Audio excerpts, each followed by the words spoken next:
কোনো এক গ্রামে বিমল মাঝি নামে একজন জেলে ছিল। বিমল মাঝির পেশা ছিল মাছ ধরা। রোজ রাতে মাছ ধরে সংসার চালাতেন তিনি। বিমলের এক ছেলে ছিল, খুবই আদরের। ওর নাম সোনাই। মাঝির আদরের ছেলে হওয়ায় বাপে পুতে মিলে প্রায় সময় নদীতে যেত মাছ ধরতে। তেমনি এক রাতে মাছ ধরার জন্য তৈরি হচ্ছিল বিমল মাঝি। ও বাবা, আজকে আমিও যাব তোমার সাথে মাছ ধরতে। না না বাবা, আজকে তোকে যেতে হবে না, আজ এমনিতেই অমাবস্যার রাত। না মা, না, এই আজকে আমি যাব। আর বাবা আমার সাথে আছে না, কিচ্ছু হবে না। মা, আমি যাব বাবার সাথে, আমি যাব। আচ্ছা শোনো গিন্নি, সোনাই যখন যেতে চাচ্ছে ওকে আর বাধা দিও না। দুই বাপ বেটা একসাথে মাছ ধরতে যাব। হ্যাঁ বাবা, এই চলো চলো মাছ ধরতে যাই। গিন্নি লাইটটা দাও দেখি। সোনাই, তুই বৈঠাটা হাতে লইয়া চল তো বাপ, আমি লাইট ও জাল নিচ্ছি। তারপরে তারা দুই বাপ পুতে হাঁটতে হাঁটতে চলে আসে নদীর কাছে। তারপর তারা নৌকায় উঠে মাছ ধরার জন্য সামনের দিকে যেতে থাকে। আজ কি হলো রে বাপ, এখানে তো কোনো মাছই তো উঠতেছে না। এই তার চেয়ে বরং নদীর ওই পারটায় যাই। কিন্তু বাবা, এই ওখানে নাকি শ্মশান, এই এত রাতে এই শ্মশানের পাশে মাছ ধরা কি ঠিক হবে বাবা? চল গিয়ে দেখি মাছ পাই কিনা। খুব তাড়াতাড়ি ওখান থেকে চলে আসবো। তখন বিমল মাঝি শ্মশান ঘাটের পাশেই জাল ফেলে। এ দেখেছি বাপ, এখানে মাছ আছে অনেক। এখানেই আমরা কিছু সময় মাছ ধরি।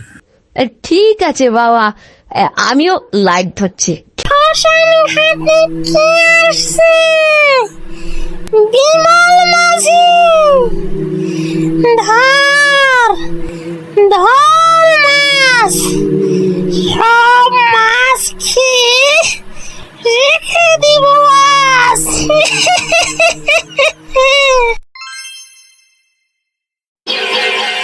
কিছুক্ষণ পর অনেক মাছ পেলাম সোনাই, এই আজ আর ধরা লাগবে না। চল এই এখন বাড়ি যাই। এমনিতেই এই অনেকটা শ্মশানের কাছেই চলে এসেছি। এই আর এখানে বেশিক্ষণ থাকা ঠিক হবে না রে। ঠিক সেই সময় নদীর পাশ দিয়ে একজন বৃদ্ধ লোক, বেমাল বেমাল মাছি, ও বেমাল মাছি, কে কে ডাকে? আমাকে চিনবে না বাবা, আমি একটু বিপদে পড়েছি, তাই রাত করে নদীটা পার হতে হচ্ছে। তোমরা তো ওই দিকে যাচ্ছ, আমাকে নদীটা একটু পার করে দাও না বাবা। লোকটা আবার ডাকাত ডাকাত নয় তো? এত রাত্রে আবার ডাকাতের খপ্পরে পড়বো নাকি?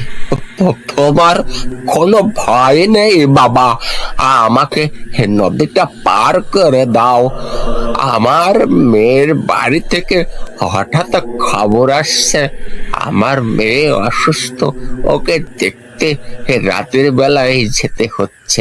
বৃদ্ধ লোকটার কথা শুনে বিমল মাঝির মন গলে যায়। একসময় বিমল মাঝি লোকটাকে তার নৌকায় তোলেন।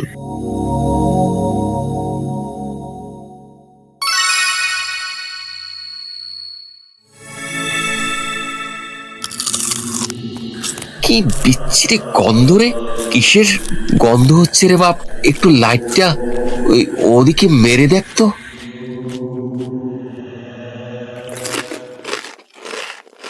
সর্বনাশ, এটা তো কোনো মানুষ না, এটা তো মাছ খেকো কোনো পিশাচ। লাইট মারতেই পিশাচটি নদীতে লাফিয়ে পড়ে। আমাদের সাথে আজ খারাপ কি হতে যাচ্ছে ভগবানই জানে। এই ভেবে বিমল মাঝি খুব দ্রুত নৌকা বেয়ে ঘাটের দিকে আসতে থাকে, কিন্তু কিছু দূর যাওয়ার পর মাঝি খেয়াল করলো যে নৌকা আর চলছে না। পানির নিচ থেকে কে যেন টেনে ধরেছে। এটা নিশ্চয়ই ওই পিশাচটার কাজ। বিমল মাঝি, তোর মাছগুলো সব আমাকে দিয়ে যা। না, আমি কোনো মাছ দিতে পারবো না, এইগুলো বেচে আমার সংসার চলে। মাছ না দিলে তোদের তো এখান থেকে যেতে দেব না। আমাদের আটকানোর তুই কে বেটা? বিমল মাঝি নৌকা বাইতে থাকে, কিন্তু এতে কোনো লাভ হচ্ছে না। নৌকা একই জায়গায় দাঁড়িয়ে আছে। মাঝি খেয়াল করলেন তাদের নৌকা আস্তে আস্তে পানিতে তলিয়ে যাচ্ছে। ছেড়ে দে, ছেড়ে দে বলছি। এই শয়তান, এই ছেড়ে দে, এই বাবাকে ছেড়ে দে, ছেড়ে দে বাবাকে। পিশাচটা ছেড়ে দেওয়ার পর বিমল মাঝি জোরে জোরে নৌকা বাইতে থাকে।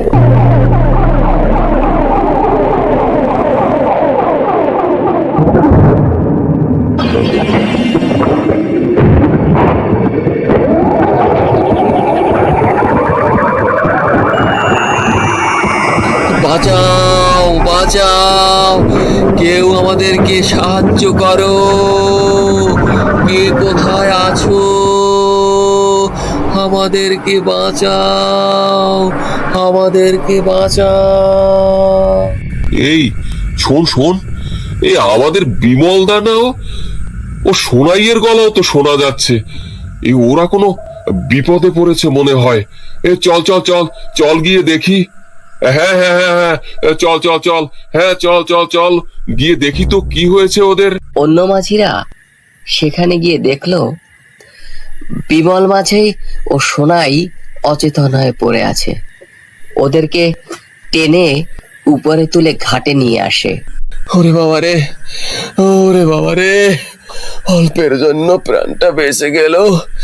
ও ও সোনাই, বাবা তুই ঠিক আছিস তো? হ্যাঁ বাবা, ঠিক আছি। চল বাবা, এখন বাড়ি যাই, আর কখনো রাতে মাছ ধরতে আসবো না। তাই চলো বাবা, তাই চলো।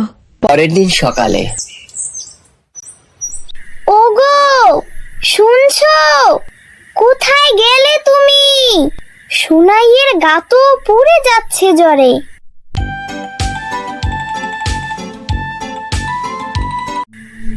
আচ্ছা, বলো তো দেখি, কাল রাতে কি হয়েছিল?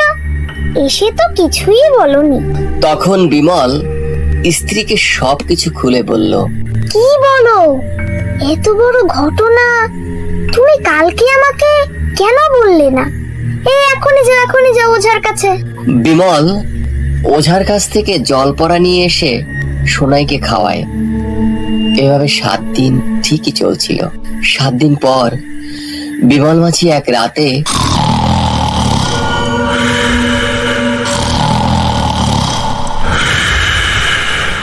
কি ভেবেছিস আমাকে আঘাত করে তোর আদরের ছেলে বেঁচে যাবে?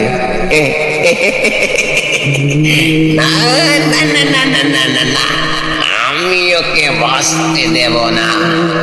আমাকে ও আঘাত করেছে, তো আঘাত করার ফল ওকে পেতেই হবে। না না না না না না, আমার আমার সোনাই বাবার কিছু করো না। না না, আমার সোনাই বাবার কিছু করো না।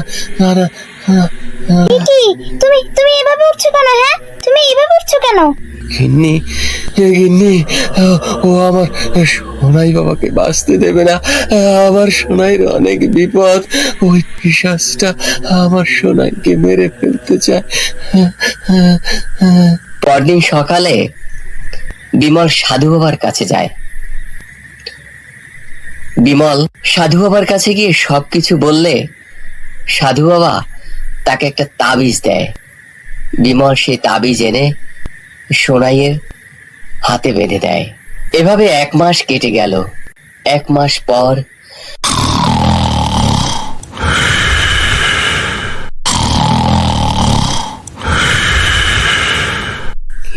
ভেবেছিস দাদুর কাছ থেকে দাবি জানলে তোর ছেলেকে বাঁচাতে পারবি না?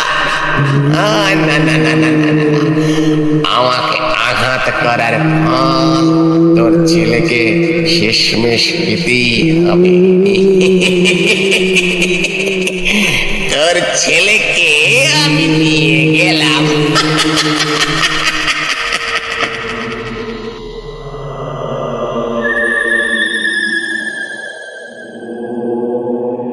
সোনাই, সোনাই, সোনাই, গিন্নি, দেখো তো দেখো তো, তাড়াতাড়ি উঠে দেখো তো এই সোনাই ওর বিছানায় আছে কিনা, তাড়াতাড়ি দেখো তো।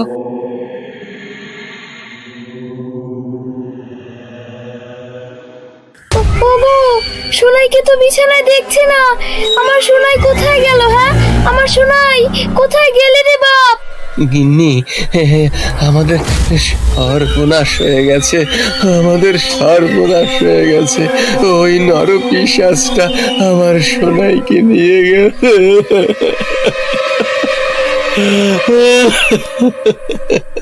সোনাইয়ের নিখোঁজ হওয়ার ঘটনা সারা গ্রামে সেই রাতেই ছড়িয়ে পড়ল। সবাই খুঁজতে শুরু করলো সোনাইকে। সোনাই, সোনাই, এ সোনাই। কিন্তু অনেক খোঁজার পরও সোনাইকে আর পাওয়া গেল না। পরের দিন সকালে ওই ওই ওই একটা লাশ ভেসে যাচ্ছে না রে? আরে আরে, দেখতো দেখতো, ওই নদীতে। আরে হ্যাঁ হ্যাঁ হ্যাঁ হ্যাঁ, তাই তো তাই তো, দেখে তো মনে হচ্ছে কোনো বাচ্চার লাশ হবে। আরে দেখতো দেখতো, আমাদের সোনাইয়ের মতো দেখতে লাগছে না? চল চল চল, ওর বাবা মাকে গিয়ে খবর দিয়ে আসি। হ্যাঁ হ্যাঁ হ্যাঁ, তাই চল চাই চল, চল চল। সোনাই বাবা, তুই আমায় রেখে কই গেলি বাবা? আমার লক্ষ্মী বাবা, আমার মানিক, আমার ধন। বুঝলে গিন্নি, সব হয়েছে ওই দুষ্ট পিশাচের কাজ। আমার আমার সোনাইকে ওই মেরেছে। সোনাই মারা যাওয়ার 3-4 দিন পর ঘটে ভয়ানক ঘটনা। গ্রামের অনেকেই সোনাইকে গ্রামে ঘুরতে দেখে, তাই গ্রামের সবাই সন্ধ্যার পরে আর ঘরের বাইরে বের হতো না। তারপর ঘটে আরো ভয়ানক ঘটনা। প্রতি রাতেই গ্রাম থেকে 2-1 জন করে বাচ্চা হারাতে থাকে। না না না না না না, এভাবে তো বসে থাকা যায় না। সামনে হয়তো আরো বড় কিছু ঘটবে। এর আগেই চলো আমরা একজন তান্ত্রিককে নিয়ে আসি। হ্যাঁ হ্যাঁ হ্যাঁ, তাই করতে হবে, তাই করতে হবে। একজন তান্ত্রিককে খুঁজে আনতে হবে।